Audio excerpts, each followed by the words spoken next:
Here are the fully upgraded stats of the ship. Its durability is average for a cruiser.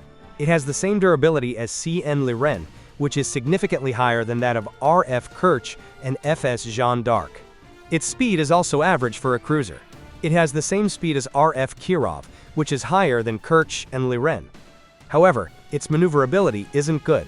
While its specifications suggest it's better than Kerch's, in actual battle it feels very similar to a Kirov-class battlecruiser, which are a class of ships in the game that aren't known for having good maneuverability. Lastly, its view range is barely average. It's greater than that of Jeanne d'Arc and IT Vittorio Veneto, but lower than Liren and Kerch. Firepower-wise, the ship is pretty good. It's composed of 4 missile launchers, 2 cannons, and 3 grenade launchers. They come in pretty good numbers, as you guys can see, and most of them are customizable, with only 2 missiles being fixed to the ship. The locked missile is quite strong. It's stronger than the High Fly 2 missile, since it has higher burst damage and damage per minute. They also share the same speed, but be careful when firing it in front of your enemy, because it doesn't have good durability, and its initial speed is quite low, making it easy to destroy with weapons that have an area of effect. When installed with powerful and highly effective weapons, this ship could do a lot more damage than the RF Kerch, FS Jeanne d'Arc, and Roke's Gubuksen 2. Take a look at its potential burst damage output compared to those ships.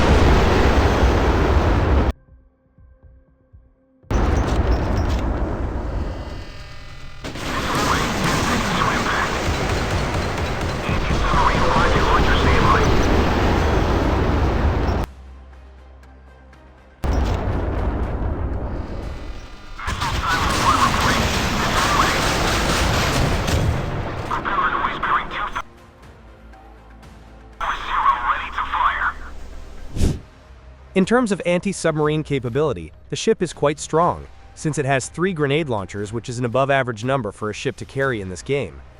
When installed with powerful grenade launchers capable of hitting underwater threats, they can intercept torpedoes effectively and eliminate or seriously damage submarines.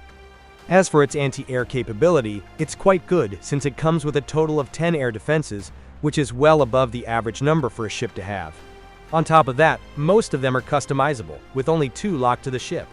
The 2 locked air defenses are anti-air missile that is weaker than the anti-air missile of Kerch, but it has more potent area of effect and it has ridiculously high range.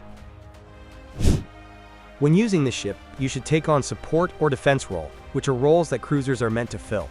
As for whether it can take on an offensive role, I'd say yes, it's capable. You could do well on it, especially considering it can perform the peek and shoot tactic effectively, thanks to its weapon placement, with most of its armaments at the front of the ship. However, take note, when things aren't going in your team's favor and you decide to move away from your position, you won't be able to do it quickly. The ship does have decent speed and a speed boost, but if you need to turn back, or make turns in general, you'll slow down due to its poor maneuverability. On top of that, its acceleration isn't great either, so keep that in mind if you plan on using this ship offensively.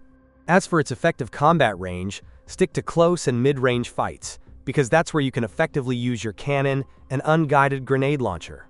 If your aim is good, you can engage in long-range battles, but if not, it's best to avoid it. Even with a guided grenade launcher, I'd still say the same, since you still have the cannons, which are a huge part of the ship's overall firepower. Here's my build for the ship in case you guys are interested. For the missiles, I'm now using Prale. Although its burst damage isn't as good as BrahMos 2, it has a high flight path, which can be useful against players relying on obstacles. Furthermore, it works well with this ship, as the ship has a high camera height that allows it to see and lock its target behind obstacles. For the grenade launcher, I'm using the TRG-230 because of its lethality against surface ships and submarines, though it does leave me vulnerable to torpedo attacks. For the cannon, I use the L52A1. I recently featured this cannon in one of my videos because of its high burst damage and high damage per minute. That's also the reason I chose it here, and since the ship has 2 cannons, it can deal a lot of damage on this ship.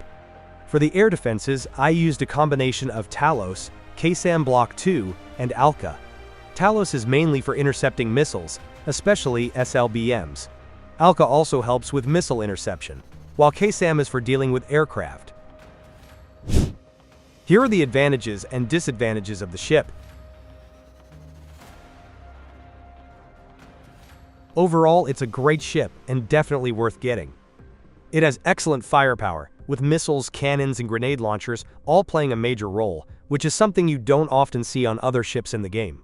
On top of that, it can perform the peek-and-shoot tactic, and has strong defensive capabilities. You can certainly dominate the battlefield with this ship, but make sure you don't end up in situations where its weaknesses come into play, because those drawbacks will surely punish you if ignored. If you're looking for a cruiser that can hit hard with its missiles, cannons, and grenade launchers, I think this is your best option available. Now, I'll leave you guys a video of the gameplay of the ship for you guys to see how it performs in battle, and that'll be it for today's video.